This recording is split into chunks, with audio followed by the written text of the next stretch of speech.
choses à considérer. Et nous allons commencer par l'état des lieux du monde. Vous voyez, le Seigneur, avant de partir,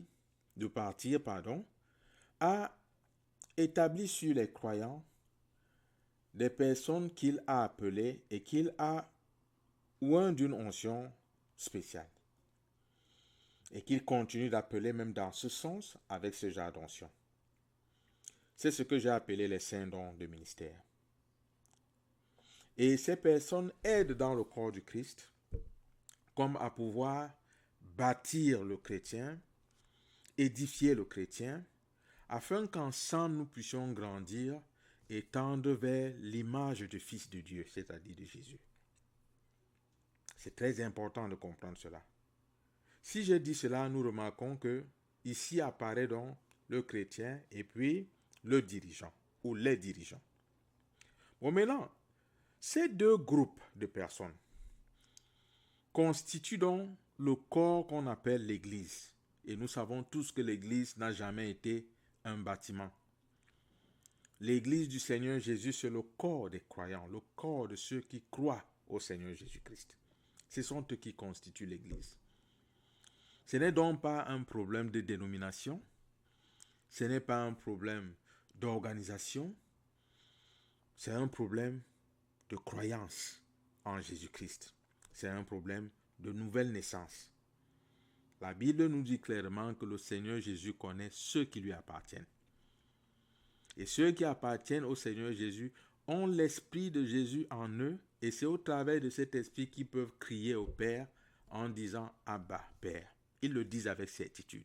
Il n'y a aucune hésitation dans leur cœur parce qu'ils savent qu'ils sont enfants de Dieu.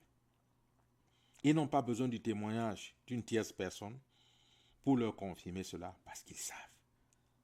Jésus leur a confirmé cela, le Saint-Esprit leur atteste cela dans leur cœur, qu'ils sont enfants de Dieu. C'est quelque chose que quelqu'un ne peut pas le leur enlever. C'est quelque chose que même Satan ne peut le leur enlever. Ce témoignage. N'est-ce pas? Et maintenant, cette entité vivante qu'on appelle l'Église du Seigneur Jésus, cette entité à la tête de laquelle est même d'ailleurs le Seigneur Jésus-Christ, elle vit encore dans le monde. Nous ne vivons pas sur Mars. Nous sommes encore dans ce monde. Nous voyons donc qu'il y a, si on doit pouvoir traiter de ce sujet, lié à ce verset 2, nous devons considérer ces 4 aspects. Le monde, l'Église, les dirigeants de l'Église et puis le chrétien. Et c'est à la base au niveau du chrétien parce qu'à la fin de la journée, le dirigeant comme le simple chrétien sont tous des chrétiens. Ou beaucoup plus, j'aime mieux utiliser le terme des croyants en Jésus-Christ, des disciples de Christ. Nous allons donc faire un peu l'état des lieux du monde. Donc nous allons prendre le monde. On va voir ce que le monde nous offre. Je me rends compte, et je vais commencer par le premier point, que lorsque j'observe tout ce qui se passe dans le monde entier, je me rends compte de plus d'une chose. Je vais commencer par la première. C'est que les bornes anciennes qui servaient de référence et qui donnaient une certaine dignité à l'être humain sont en train d'être repoussées jour après jour. Elles sont repoussées et je crains fort que ces bornes ne soient carrément éliminées. Et je pense que ces bornes anciennes ne soient carrément éliminées et je pense que c'est là où on est en train de tendre. Chaque famille qui m'écoute présentement, ou bien chaque individu qui m'écoute présentement, peut se rendre compte que si nous examinons seulement nos enfants, on se rend compte qu'il y a comme une rébellion inouïe au milieu des enfants. Ceci n'est pas anodin. C'est quelque chose de bien pensé par le système de ce monde. Quand il fait établir les lois dans les nations concernant les familles, on les rend sérieusement subtiles et dangereuses pour que très vite les enfants se rebellent contre leurs parents et ainsi, cela donne la liberté aux différents gouvernements à pouvoir enlever ces enfants des familles. Une fois que ces enfants sont séparés des familles, elles sont à la merci, ou bien ils sont à la merci de tout ce que vous pouvez imaginer de mauvais. Aux enfants, j'aimerais leur dire, il n'y a aucune personne qui puisse vous aimer mieux que vos parents. C'est vrai qu'il y a quelques parents qui en font des exceptions, mais de manière générale, la personne sur cette terre qui t'aimera vraiment sans réserve, ce sont tes parents. Mais le système est conçu de telle enseigne que les enfants sont arrachés des familles et laissés à la merci d'un système carrément pourri qui a pour objectif simplement de pouvoir individualiser les êtres humains pour facilement les contrôler. Voilà pour ce qui concerne les familles. Je serai succinct parce que la liste de ceci n'est pas exhaustive. Il y a ce manque de respect, il y a cette rébellion qui est prépondérante. Et il y a comme, comment dirais-je, une espèce de confusion rampante au sein des familles. Quand on arrive, par exemple, dans une nation, je vais essayer de vous faire rêver un peu votre esprit. Quand les politiciens établissent l'ordre dans une nation, il y a les constitutions des nations, il y a les lois qui sont établies. Et ces lois-là font à ce que dans la nation, il y a une certaine hiérarchie, une espèce d'échelle de décision. Dans certaines nations, il y a les parlements, il y a les sénats et tout ça. Je ne veux pas entrer dans ces détails. Mais les structures de ces choses imposent l'ordre, le respect de la loi. Mais pourquoi est-ce que quand on vient au sein de la famille, on voudrait maintenant s'aimer la confusion? L'ordre que le Seigneur établit et a établi dès le départ, il a voulu que l'homme soit le chef de la famille. Il y a un ordre. Mais pourquoi est-ce que ces politiciens sont tellement entêtés quant à pouvoir créer le désordre à ce niveau? Pourquoi est-ce qu'ils ne décident pas aussi que dans la nation, il n'y a point d'ordre? Et que l'ordre peut venir de n'importe qui. Pourquoi quand ça concerne la nation, quand ça concerne leur poste, leur position, ils voudraient qu'il y ait de l'ordre? Allez vous poser cette question. Et là, vous comprendrez que c'est un système qui n'est pas seulement dirigé par les hommes, mais il y a une force, un système occulté. Le soubassement de ce système est occulte et maléfique et satanique, purement satanique.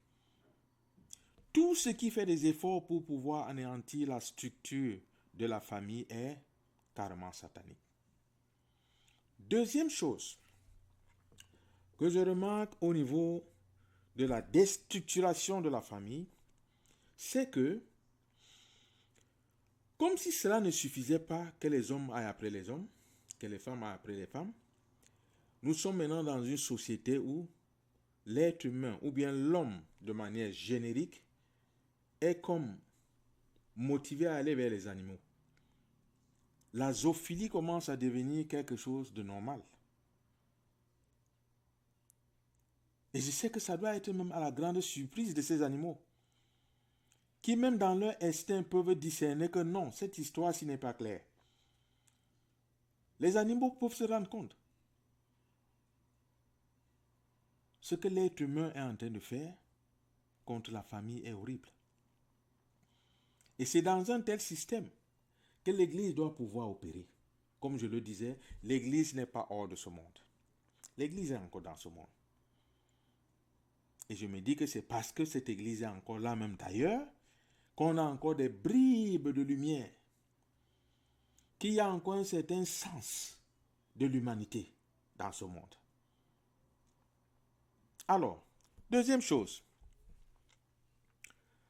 la sacralisation de la vie est bafouée et moquée. La vie n'est plus sacrée. Il y a de cela quelques années du pays d'où je viens, Quand des gens voyaient par exemple un cadavre au bord de la route, c'était horrifiant. Ça donnait comme de la chair de poule. De savoir qu'il y a un cadavre qui gise là, qui est couché, et on voulait savoir qu'est-ce qui se passe. Les gens étaient carrément horrifiés, on sentait que ça peinait les gens, mais c'est un peu le cas aujourd'hui. Je parle pour des situations que je connais.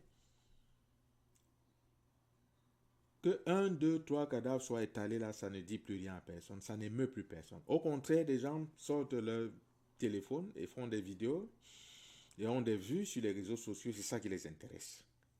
La vie humaine a été désacralisée. Elle n'est plus sacrée. Allons au niveau des avortements. L'avortement était quelque chose à l'époque qui pouvait survenir peut-être pour pouvoir, en cas d'extrême urgence, n'est-ce pas? Et jusque-là même, c'était avec beaucoup de remords. Mais c'est devenu quelque chose qu'on a industrialisé, qu'on a encouragé, et que certains gouvernements même financent. Quelle honte! Et pour pouvoir essayer d'apaiser leur conscience, quelques-uns de ces dirigeants ont trouvé une formule. Ils savent de manière individuelle que ça ne marche pas. La formule, c'est de dire que non, l'embryon n'est pas encore un enfant, et que bon, voilà, quand on évacue, c'est juste une chose. L'embryon n'est pas un enfant, c'est quoi? Que c'est pas encore une vie. C'est quoi? À quel moment est-ce que la vie commence? C'est une question que j'aimerais leur retourner. S'il vous plaît. Ce qui se passe dans ces avortements, qu'on aligne, c'est une saignée où le sang ne cesse de couler jour et nuit. Dans certains de ces pays occidentaux, ce sont des sacrifices. Des sacrifices qui sont offerts aux démons. Vous sacrifiez vos enfants. Si seulement je pouvais rappeler ici que les enfants en fait sont l'avenir. Je dis rappeler parce que je sais que vous le savez. Si vous tuez votre avenir, qu'est-ce qui vous reste? Vous tuez le futur. Qui vous donne la garantie que ceux qui marchent déjà là pourront tenir? Qui vous donne la garantie que ce ne sont pas ces enfants que vous avez évacués là, avec votre méchanceté?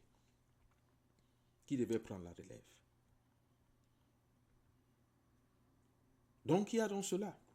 Des infanticides, et ceci dans des pays qui clament nuit et jour les droits des hommes. Vous clamez ces droits-là, droit de l'homme, droit de la femme, droit de la fille, droit de la maman et droit que sais-je encore. Les droits ne cessent pas. Est-ce que c'est parce que l'embryon n'a pas de voix, ne peut pas aussi se lever pour réclamer ses droits, qu'on traite la vie de cette façon? S'il vous plaît, arrêtez la saignée. Arrêtez la saignée. Si cette parole peut engendrer quelques culpabilités et quelques troubles dans vos cœurs, pour que vraiment il y ait comme un élan, un sursaut d'éveil pour arrêter ce genre de choses, parce que quand vous faites ces choses, vous sacrifiez vos enfants sur l'autel des démons. Et ceci déplaît à l'Éternel. Autre chose, l'occultisme et la sorcellerie sont en recrudescence. Avant, quand on parlait de ces choses, on indexait tellement l'Afrique. Et le peu de temps que j'ai passé en Occident, ou bien que je passe en Occident, me fait voir clairement que ce n'est pas l'Occident qui échappe à ça. Au contraire, l'occultisme et la sorcellerie battent son plein en Occident. Il est peut-être subtil, mais pour celui qui a un peu de discernement, pour celui qui peut voir, il voit ces choses, jour et nuit.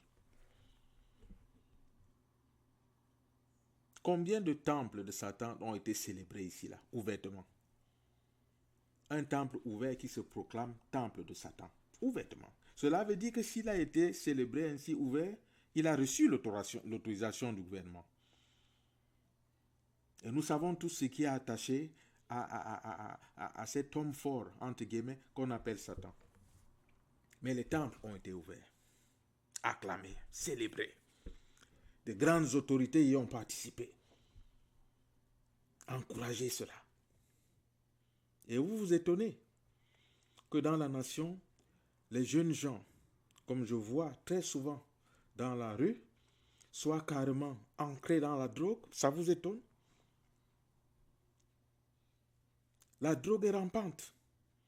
Où on a la jeunesse qui est carrément décimée. J'ai souvent fait les tours en ville pour voir cela et ça m'écoeure, ça me fait mal. Pourquoi? Parce que vous, politiciens, vous avez ouvert cette porte. Vous êtes responsable de cela. J'ignore encore ce que cela vous apporte, mais vous pouvez encore faire quelque chose, changer d'avis, revenir à Jésus-Christ.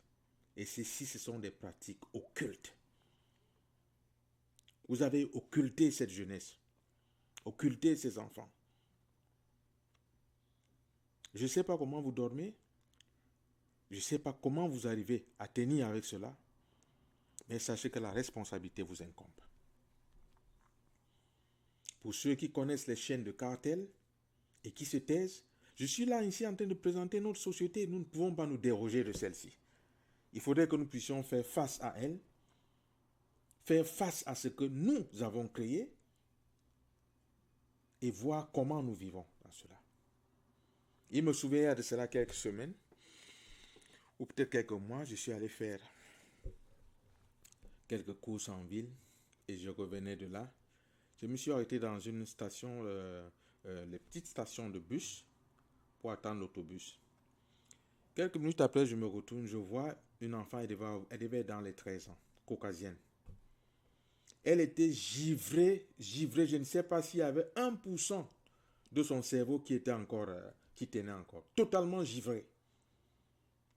Et il n'était que quelle heure? Il était peut-être 11 heures par là. Givré. Quand je dis givré, c'était qu'elle était droguée au point où je ne sais pas s'il y avait 1% de son cerveau qui tenait encore. Ça vous plaît de voir ces jeunes gens dans cet état? J'ai eu un pincement au cœur ce jour. Il a fallu de peu que je coule simplement les larmes. Mais que pouvais-je faire en ce moment? Que pouvais-je faire? Vous avez transformé la société telle enseigne que si quelqu'un essaie même d'aider une telle personne, elle risque de couper tout genre de choses, tout genre de blâme. Voilà la société que vous avez créée. Voilà le monde dans lequel nous vivons. Et je n'ai pas fini. La méchanceté et la criminalité.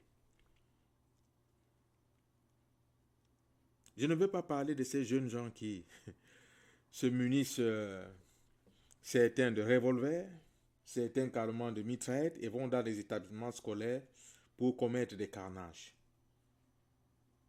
Si vous ne voyez pas en cela la méchanceté, vous voyez au moins en cela une espèce de démonisation. Ces enfants, pour quelques-uns, sont méchants, mais quelques-uns sont vraiment démonisés. Croyez-moi ou pas, parce que vous avez toujours, je le sais, quelques paroles pour pouvoir justifier certaines de ces choses. Vous demandez toujours à voir ce diable-là, il est sous vos yeux. Vous l'avez invité, par votre méchanceté. C'est dans ce monde méchant que nous sommes, où la violence devient quelque chose de normal dans le quotidien. Je ne suis pas très âgé, mais le peu de temps que j'ai passé sur cette terre me permet de pouvoir avouer que il n'y a pas une période qui m'a semblé aussi incertaine que les périodes que nous vivons aujourd'hui. La méchanceté. Les jeunes gens et les personnes qui sont devenus très habiles seulement au mal. Il y a de cela quelques jours, je me lève le matin, j'ouvre mon compte bancaire, je me rends compte qu'il y a eu 3 retraits successifs de la même somme d'argent. Des retraits que je n'ai jamais effectués. Heureusement que j'ai couru vers ma banque qui a réussi à pouvoir résorber la situation. Donc on a tapis dans l'ombre des jeunes gens qui ne veulent rien faire et qui planifient seulement comment pouvoir extorquer de l'argent aux gens. Voilà la mentalité de ce siècle. Nous ne pouvons pas nous déroger de cela. Voilà la mentalité d'un siècle que l'homme a créé avec son système. Alors, au-delà de cette méchanceté et de tout ce que j'ai cité, comme je le disais, la liste n'est pas exhaustive. Nous allons lire un texte dans le livre de Daniel. Il s'agit de Daniel. Mais plusieurs vivent sous l'oppression et dans la crainte et la peur de ceux-là qui les ont gardés comme esclaves. Ils ne peuvent pas s'épanouir parce qu'ils sont oppressés. Mais vous pouvez partager cela. Ces personnes entendront cette parole et pourront avoir un éveil de courage pour se délier de ces chaînes et pour servir le Dieu vivant. Que le Seigneur vous bénisse richement. Et j'aimerais ici davantage d'en profiter pour vous demander de pouvoir, s'il vous plaît, vous abonner à cette chaîne et pouvoir partager davantage afin que ce message atteigne plusieurs personnes. Je vous le demande humblement, s'il vous plaît. N'est-ce pas? Abonnez-vous et partagez. Et que le nom du Seigneur Jésus-Christ soit glorifié. Shalom.